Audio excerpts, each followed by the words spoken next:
नमस्कार दोस्तों, SG education YouTube channel पर आप सबका एक बार फिर से स्वागत है। पिछले वीडियोस पर आपने इतना प्यार दिखाया उसके लिए दिल से शुक्रिया। आप इसी तरीके से प्यार और सपोर्ट दिखाते रहो। मैं आपके लिए इसी तरीके से मेहनत करता रहूँगा और शिक्षा से जुड़ी सभी जानकारी सबसे पहले विद प्रूफ पक्की खबर आपके सामने लेकर के आता रहूँगा। आज इस वीडियो में हम बात करेंगे एचएससी की तरफ से बड़ी ब्रेकिंग अपडेट निकल करके आ रही है उसके बारे में।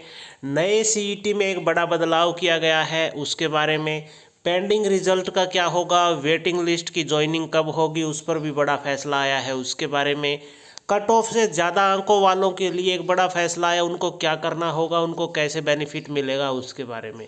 तो पूरी जानकारी इस एक वीडियो में आपको देने वाला हूँ। विद प्रूफ पक्की खबर आपके लिए लेकर के आया हूँ।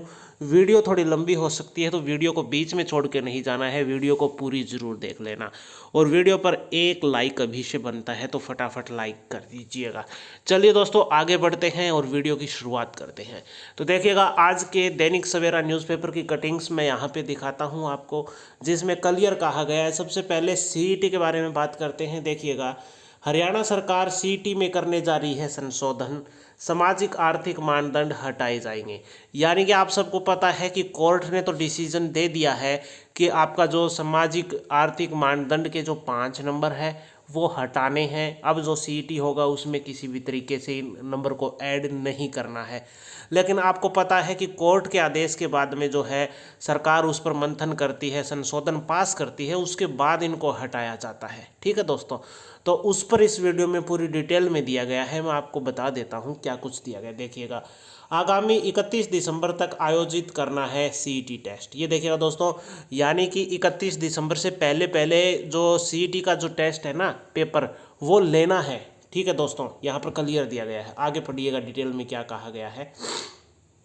हरियाणा सरकार ग्रुप सी और ग्रुप डी पदों पर भर्ती के लिए कॉमन एलिजिबिलिटी टेस्ट, जिसे सीईटी बोलते हैं, में संशोधन करने जा रही है।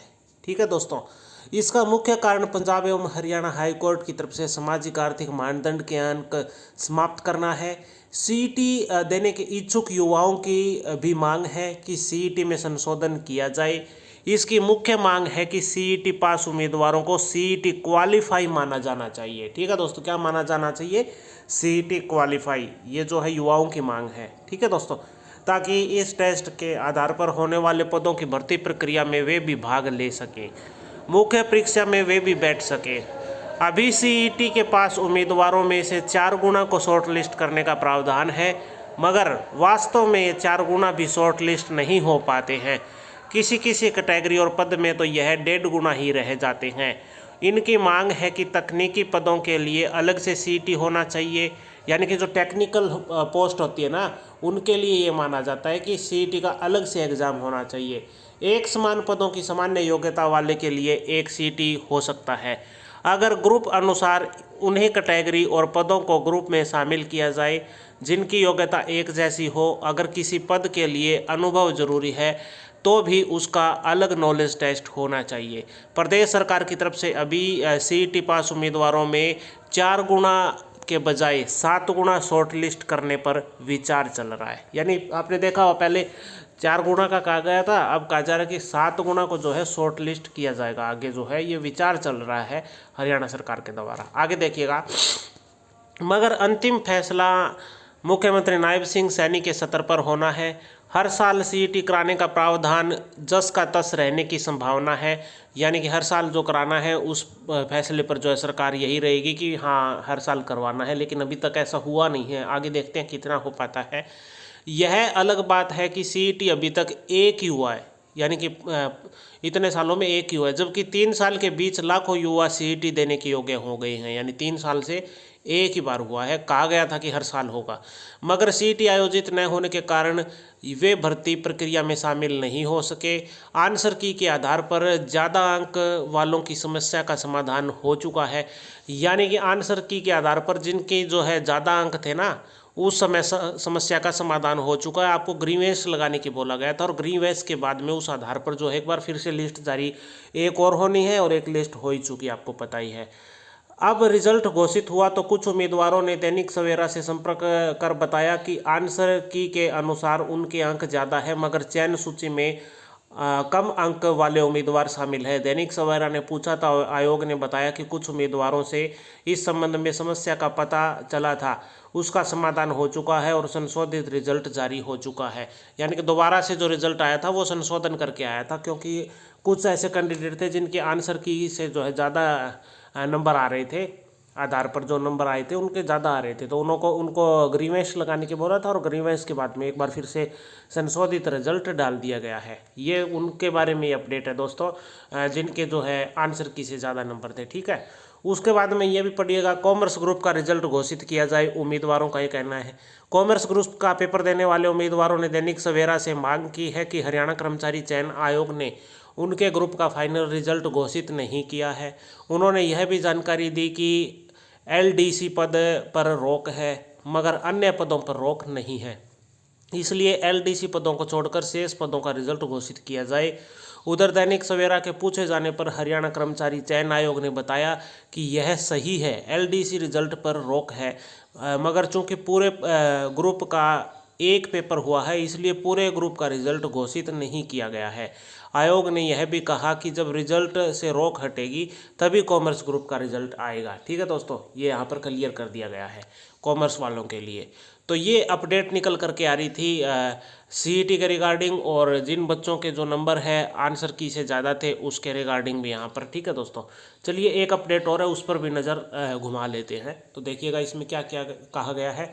हरियाणा कर्मचारी चयन आयोग ने अंग्रेजी के अल्फ़ाबेट और मेरिट अनुसार बांटे विभाग, यानी कि आपके जो नाम है उसमें जो अंग्रेजी का पहला अल्फ़ाबेट है उसके अकॉर्डिंग और मेरिट जो आपकी आई है उसके अनुसार जो विभाग है वो बांटे गए हैं। ठीक है दोस्तों, तो डिटेल में अगर पढ़ना चाहें तो आप पढ़ सकते हैं। देखिएगा यहाँ से, हरियाणा कर्मचारी चयन आयोग ने गत 17 अक्टूबर को ग्रुप सी और ग्रुप डी के पदों के लिए एक साथ 23,879 उम्मीदवारों की चयन सूची जारी की थी। ठीक है दोस्तों, रिजल्ट के बाद कलरक पद के काफ़ी उम्मीदवारों ने दैनिक सवेरा के पास शिकायत भेजकर कहा कि विभागों का आवंटन करते समय उनसे कोई प्रेफरेंस नहीं लिया गया था और आयोग ने मनमर्जी से उन्हें विभाग आवंटित कर दिए।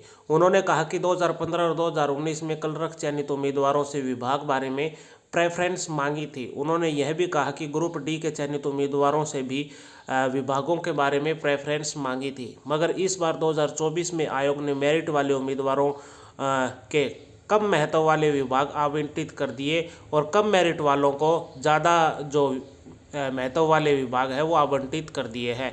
उन्होंने दैनिक सवेरा से आग्रह किया कि उनकी मांग सरकार तक पहुंचाई जाए और विभाग का इस तरफ ध्यान खींचा जाए। प्रेफरेंस पोर्टल एक बार फिर से शुरू किया जाए।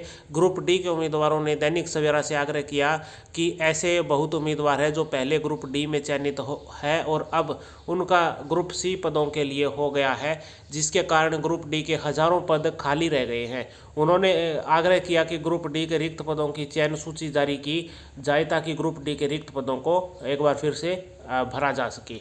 यानी कि इनका कहना है कि बहुत से कैंडिडेट हैं जिनका ग्रुप डी में हो गया था और फिर अब ग्रुप सी में हो गया है, तो डी से उन्होंने वो छोड़ करके सी में ज्वाइन कर लिया, तो हज़ारों पद खाली हो चुके हैं। तो इनका यह मानना है कि जो वेटिंग लिस्ट है वो जारी कर दी जाए ताकि जो है और कैंडिडेट है उनका इसमें सिलेक्शन हो सके। ये मांग यहाँ पर की जा रही है। ठीक है दोस्तों, और साथ ही ये मांग की जा रही है कि अब की बार जो है जॉब प्रेफरेंस नहीं मांगा गया था किसी विभाग के लिए, सीधा जो है अपने हिसाब से जो है विभाग दिए गए हैं।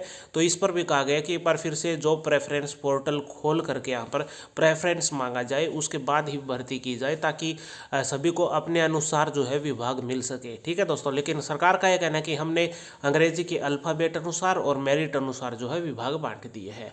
आप इस बारे में क्या राय रखते हैं नीचे कमेंट कर देना। आगे देखिएगा, इंग्लिश के अल्फ़ाबेट और मेरिट अनुसार विभागों का हुआ आवंटन, ये सरकार का कहना है। यहाँ पर देखिएगा, दैनिक सवेरा ने हरियाणा कर्मचारी चयन आयोग से ग्रुप सी क्लर्क पद चयनित उम्मीदवारों की तरफ से विभाग आवंटन में प्रेफरेंस न मांगने का सवाल पूछा तो आयोग ने बताया, आयोग ने उम्मीदवारों के पदों के लिए प्रेफरेंस मांगी थी, विभागों की प्रेफरेंस नहीं मांगी थी। आयोग ने 105 विभागों के लिए ग्रुप सी के लिए उम्मीदवारों का चयन किया है और इसके लिए विभागों के नाम इंग्लिश के अल्फ़ाबेट और क्लर्क पद के लिए बनी कैटेगरी अनुसार मेरिट के अनुसार विभाग आवंटित किए गए हैं। उदाहरण के तौर पर अगर एग्रीकल्चर और एक्साइज विभाग में क्लर्क पद में के चयनित उम्मीदवारों को विभाग आवंटित करना है और कै नाम से उम्मीदवार का मेरिट में 1 नंबर है और ख उम्मीदवार का मेरिट में दूसरा नंबर है, तो विभाग इंग्लिश के अल्फ़ाबेट अनुसार और मेरिट में 1 नंबर पर 1 नंबर वाले उम्मीदवार को एग्रीकल्चर और दूसरे नंबर ख उम्मीदवार को एक्साइज विभाग आवंटित किया गया है। तो देखिएगा यहाँ पर दोनों को अल्फ़ाबेट के हिसाब से किया गया है, जो विभाग है उसका अल्फ़ाबेट और उसी तरीके से जो मेरिट में आने वालों का क खएगा उस हिसाब से जो यहाँ पर ग्रुप जो आपको विभाग दिए गए हैं, ये कहना है सरकार का और एचएससी का। आगे देखिएगा, ग्रुप डी पदों पर पहले से नियुक्त कर्मचारियों को पुलिस और अन्य विभाग में ज्वाइनिंग में आ रही है दिक्कत। दैनिक सवेरा को कई उम्मीदवारों ने शिकायत भेजकर कहा है कि पहले से ग्रुप डी पद पर चयनित और नियुक्त है, अब उनका चयन पुलिस सिपाही पद और ग्रुप सी के अन्य पदों में हुआ है। अब वे ज्वाइनिंग के लिए गए तो पुलिस ने उन्हें कहा कि पहले ग्रुप डी पद से इस्तीफा दो, फिर ज्वाइनिंग होगी। उम्मीदवारों ने कहा कि चूंकि पुलिस में ज्वाइनिंग बिना मेडिकल हो रही है और अगर भविष्य में मेडिकल में वे अनफिट हो गए तो उनका ग्रुप डी की नौकरी भी चली जाएगी, वे कहीं के भी नहीं रहेंगे। दैनिक सवेरा ने 21 अक्टूबर को इस मामले को हरियाणा सरकार के उच्च अधिकारियों के सामने रखा। उन्होंने बताया कि वैसे तो विभाग में इस्तीफा देने के बावजूद कम से कम 1 साल तक संबद्धता रहती है, इसलिए उन्हें कोई दिक्कत नहीं होगी, फिर भी इसका समाधान निकाला जाएगा। ऐसे उम्मीदवारों के लिए पहले मेडिकल कराए जाने का प्रावधान किया जा सकता है। ग्रुप डी के ऐसे नियुक्त उम्मीदवारों को ग्रुप सी में ज्वाइन करने के लिए ऑनलाइन इस्तीफा देने का प्रबंध करने पर विचार चल रहा है। ठीक है दोस्तों, तो ये मांग थी, इस पर भी सरकार का ये आ चुका है कि 1 साल तक जो है यहाँ पर संबद्धता रहती है अगर कोई इस्तीफा दे देता है तो, और ऑनलाइन इस्तीफे का जो यहाँ पर व्यवस्था की जाएगी। आगे देखिएगा, मुख्यमंत्री के मुख्य प्रधान सचिव राजेश खुल्लर ने प्रशासनिक सचिवों को ज्वाइनिंग में तेजी लाने के दिए हैं निर्देश।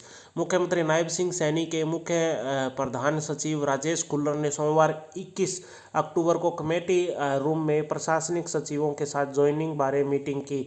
उन्होंने अफसरों से कहा कि ज्वाइनिंग में तेजी लाई जाए क्योंकि सरकार ने पहले ही दस्तावेज जांच और मेडिकल में छूट दे रखी है, इसलिए पहले ज्वाइनिंग कराई जाए और उसके बाद तय समय सीमा में दस्तावेज जांच और मेडिकल जांच करा ली जाए। तो ये भी कहा गया है कि जो ज्वाइनिंग है उसमें तेज़ी लेकर के आनी, यानी कि जितना जल्दी हो सके जो भी कैंडिडेट है उनको अभ्यर्थियों को जो है ज्वाइनिंग दे दी जाए।